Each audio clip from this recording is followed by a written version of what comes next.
Британскиот премиер Борис Џонсон е борец и уверен сум дека ќе заздрави, изјави денеска неговиот привремен заменик шефот на дипломатијата Доминик Рааб.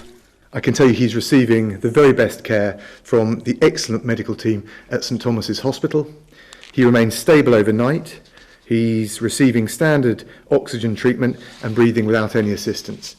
He's not required any mechanical ventilation or non-invasive respiratory support. He remains in good spirits, and in keeping with usual clinical practice, his progress continues to be monitored closely in critical care. Џонсон 10 дена беше изолиран и ја раководеше работата на владата од својот дом. Тој тврдеше дека се чувствува добро, но заради постојаната покачена телесна температура и наглото влошување на здравствената состојба, синоќа на препорака на неговиот лекар бил пренесен на одделот за интензивна нега.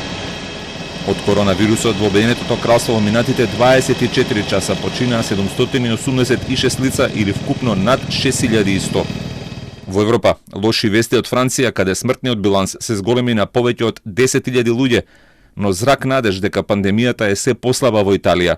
Денеска било регистрирано најмалото процентуално зголемување на бројот на случаите по избавнувањето на епидемијата од новиот коронавирус. Сепак во Италија починале нови 604 лица. Во Грција здравствените работници денеска штрajкуваа во знак на протест заради лоши работни услови, повикувајќи се на недостаток од медицински работници како и заштитна опрема.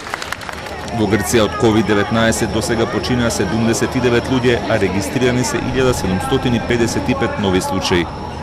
Надвор од Европа, ситуацијата е најтешка во Соединетите Американски држави, особено во државите Њујорк и Њу Џерси. Во текот на последните 24 часа во Њујорк починале 731 човек, што представува најголемото зголемување на смртоносниот биланс за еден ден.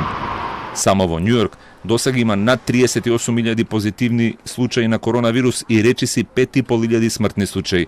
Во соседната држава Њу Џерси досега починале повеќе од 1000 луѓе.